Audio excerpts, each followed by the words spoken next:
بھارت میں شائع ہونے والی کتاب کال کی اوتار نے دنیا بھر میں ہلچل مچا دی ہے۔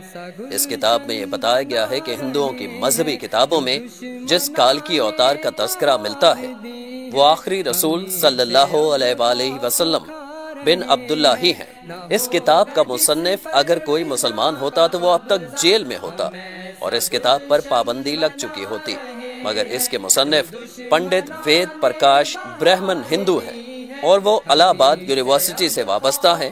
وہ سنسکرت زبان کے ماہر اور معروف محقق اسکالر ہیں۔ پنڈت وید پرکاش نے کال کی اوتار کی بابت اپنے اس تحقیق کو ملک کے 8 مشہور و معروف محقق پنڈتوں کے سامنے پیش کیا تھا جو اپنے شعبے میں مستند گردانے جاتے ہیں۔ ان پنڈتوں نے کتاب کے بغور مطالعے اور تحقیق کے بعد یہ تسلیم کیا ہے کہ کتاب میں پیش کیے گئے حوالے مستند اور درست ہیں۔ برہمن پنڈت وید پرکاش نے اپنے اس تحقیق کا نام کال کی اوتار یعنی تمام کائنات کے رہنما رکھا ہے۔ ہندوؤں کی اہم مذہبی کتاب میں دراصل یہ ایک عظیم رہنما کا ذکر ملتا ہے جسے کال کی اوتار کا نام دیا جاتا ہے۔ سو پنڈت وید پرکاش گہری تحقیق کے بعد یہ دعویٰ کرتے ہیں کہ اس کال کی اوتار سے مراد حضرت محمد صلی اللہ علیہ وآلہ وسلم ہے جو مکہ میں پیدا ہوئے۔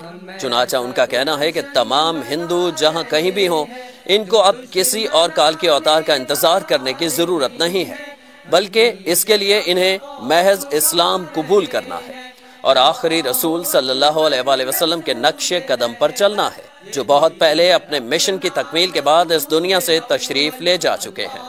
اپنے اس دعوے کی دلیل میں پنڈت وید پرکاش نے ہندوؤں کی مقدس مذہبی کتاب وید سے مندرجہ ذیل حوالے دلیل کے ساتھ پیش بھی کیے ہیں۔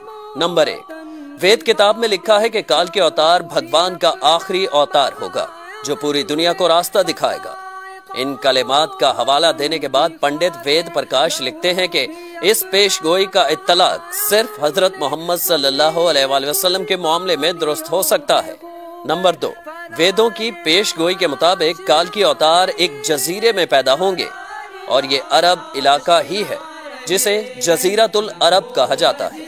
نمبر 3، مقدس کتاب وید میں لکھا ہے کہ کال کے اوتار کے والد کا نام وشنو بھگت اور والدہ کا نام سومانب ہوگا، جبکہ سنسکرت زبان میں وشنو اللہ کے معنوں میں استعمال ہوتا ہے اور بھگت کے معنی غلام اور بندے کے ہیں۔ چنانچہ عربی زبان میں وشنو بھگت کا مطلب اللہ کا بندہ یعنی عبداللہ ہوا اور سنسکرت میں سومانب کا مطلب امن ہے جو کہ عربی زبان میں آمنہ ہوگا، اور آخری رسول صلی اللہ علیہ وآلہ وسلم کے والد کا نام عبداللہ اور والدہ کا نام آمنہ ہی ہے۔ نمبر 4، وید کتاب میں لکھا ہے کہ کال کی اوتار زیتون اور کھجور استعمال کرے گا اور وہ اپنے قول و قرار میں سچا اور دیانتدار ہوگا، اور یہ دونوں پھل حضور اکرم صلی اللہ علیہ وآلہ وسلم کو مرغوب تھے، جبکہ آپ سچائی اور دیانتداری میں تو اس حد تک معروف تھے کہ مکہ میں محمد صلی اللہ علیہ وآلہ وسلم کے لیے صادق اور امین کے لقب استعمال کیے جاتے تھے۔ نمبر 5، وید کے مطابق کال کی اوتار اپنی سرزمین کے معزز خاندان میں سے ہوگا، اور یہ بھی محمد صلی اللہ علیہ وآلہ وسلم کے بارے میں سچ ثابت ہوتا ہے کہ آپ قریش کے معزز قبیلے میں سے تھے جس کی پورے عرب میں عزت اور شام و عراق میں پہچان تھی۔ نمبر 6، ہماری کتاب کہتی ہے کہ بھگوان کال کی اوتار کو اپنے خصوصی قاصد کے ذریعے غار میں پڑھائے گا۔ اس معاملے میں یہ بھی درست ہے کہ محمد صلی اللہ علیہ وآلہ وسلم مکہ کی وہ واحد شخصیت تھے جنہیں اللہ تعالیٰ نے غار حرا میں اپنے خاص فرشتے حضرت جبرائیل کے ذریعے تعلیم دی۔ نمبر 7، ہمارے بنیادی عقیدے کے مطابق بھگوان کال کی اوتار کو ایک تیز ترین گھوڑا عطا فرمائے گا جس پر سوار ہو کر وہ زمین و آسمانوں کی سیر کرائے گا، اور محمد صلی اللہ علیہ وآلہ وسلم کا براق پر معراج کا سفر اس پیشگوئی کا مصداق بن کر اسے آپ کی بابت ہی درست ثابت کرتا ہے۔ نمبر 8، نیز لکھا ہے کہ ہمیں یقین ہے کہ بھگوان کال کی اوتار کی بہت مدد کرے گا اور اسے بہت قوت عطا فرمائے گا، اور ہم یہ جانتے ہیں کہ جنگ بدر میں اللہ نے محمد صلی اللہ علیہ وآلہ وسلم کی فرشتوں سے مدد فرمائی۔ نمبر 9، ہماری ساری مذہبی کتابوں کے مطابق یہ پیش گوئی ملتی ہے کہ کال کی اوتار گھڑ سواری، تیر اندازی اور تلوار زنی میں ماہر ہوگا۔ پنڈت وید پرکاش نے اس پیش گوئی پر بڑا خوبصورت تبصرہ کیا ہے جو بڑا اہم اور قابل غور ہے۔ وہ لکھتے ہیں کہ گھوڑوں، تلواروں اور نیزوں کا زمانہ بہت پہلے گزر چکا ہے۔ اب تو ٹینک، توپ اور میزائل جیسے ہتھیار استعمال میں ہیں۔